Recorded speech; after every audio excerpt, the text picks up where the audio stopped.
Hey, what's up everybody? Welcome to the channel. Today's video is to fulfill a video request. There have been a few comments and requests asking to see the body in full on top of the chassis and the way it moves. And as we had a full-on request, this is that video to fulfill those curiosities.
So as you can see, the hard body is mounted here on the Gelande 2 chassis, and the suspension installed is the Old Man Emu 70mm shocks.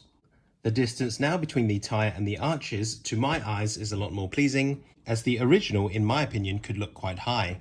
One tip for potential buyers out there is that if you get the Old Man Emu RC4WD Drive 70mm shocks, they also do a spring set that you can buy. And it comes with an array of different springs in different rates of stiffness to suit your particular build. If I remember correctly, there was a spring that was incredibly soft. In fact, you could just gently tap it and it would completely compress, all the way up to a spring that was rated for, I can't remember, but if I remember correctly, 1.9 on their scale, and it was very, very hard to compress. These springs were one of the in-betweeners. I can't remember if it was a 1.3 or a 1.5 or 1.7, but one of those in between. And this is how it sets up now. It is supportive of the weight, maybe about 2 or 3 millimeters sag on the front there as the weight comes down. Obviously we have a winch and the metal bumper there. But as you can see, as it bounces down, it kind of comes down not too aggressively. The spring is stiff, but not so stiff that it bounces around everywhere very quickly. You can see as it returns, there is a little bit of give in there. So I reckon this is the perfect spring for my setup. You're going to have to experiment with yours, and don't forget to buy that spring set as it comes separately. Looking at the front of the build here, you can see the front bumper is very prominent. I haven't done a video yet on these lights, but these are CC hand IPF lights. If I have time, I will try and get a video out on those. Those are fully installed, fully working, and they come on and off through my light unit, which is controlled by my radio controller. Much needs to be said about that, but I'm not sure if I'll be able to do a video soon, as I'm always traveling in and out everywhere, but I will try my best. Subscribers of the channel already know that I haven't uploaded in a long time. I'm very sorry, but work requires me and I can't split myself between work and home, so there you go. There were some reports online about these magnets coming uninstalled, but the magnets on my build were completely fine. If you're wondering how the paint looks, it looks okay and pretty good. I would say it's a very high standard, but if you're nitpicking, I would also say that they missed some areas. The paint is lighter in some areas to other areas, and paint matching is slightly off if you're going to be really critical. But let's be honest, if you are that critical, you're going to buy the kit and do this yourself. Having a look at the rear door there, as you can see the suspension bouncing up and down. It is a fully opening door, which I had to modify a few parts, namely the handle and lock there, and realignment of the door frame on the inside, and also replacing and resetting most of the screws on here. This edition here didn't come with the model kit, but it is a fold-out camping table, which I installed myself. Pretty cool, right?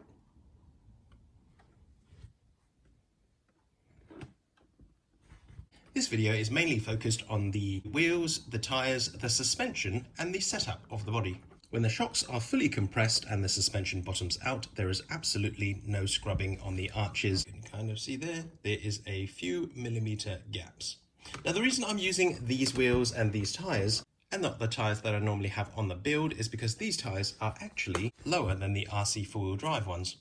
They are 35mm or 34mm wide, and they do not rub or scrub when the suspension is fully bottomed out. And that goes for the front as well. When it's fully bottomed out, the tyre does not meet the arch. As you can see, fully bottomed out, I can nearly completely fit my finger in there, and that's on any orientation.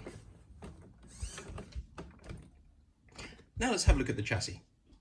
Now let's have a very brief overview of the steering links and the servo system. This is how the system steers.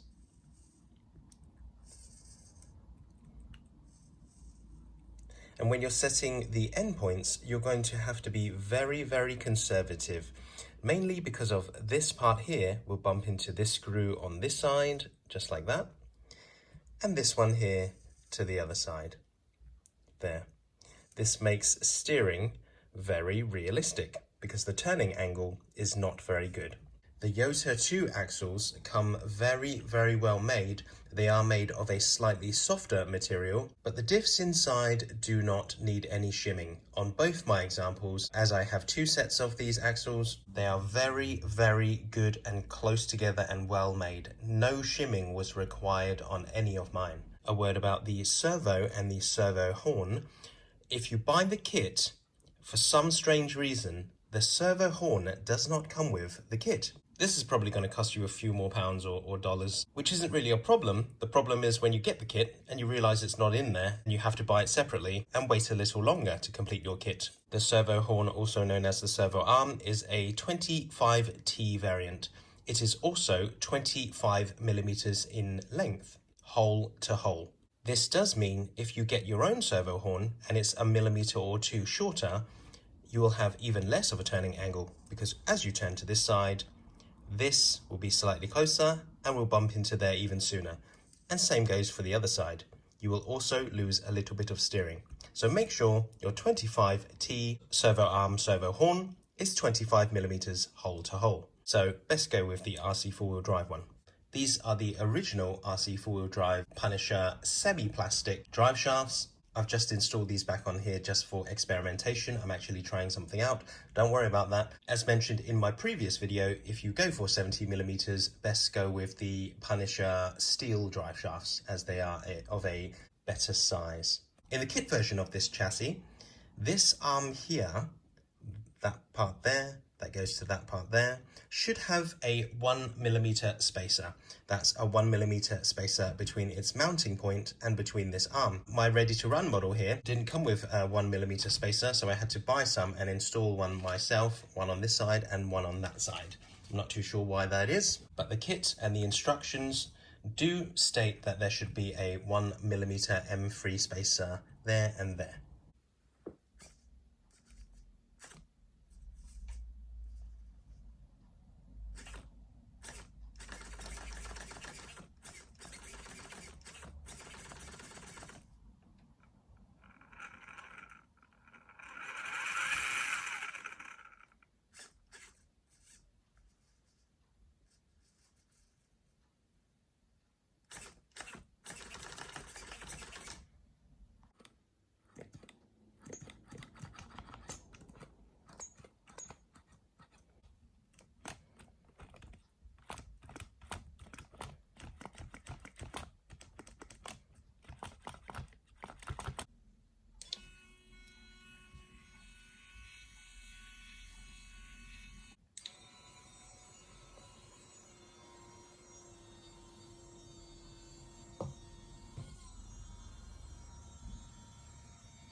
Got a doll baby, I love her so. Nothing else like her anywhere you go. A man, she's anything but calm.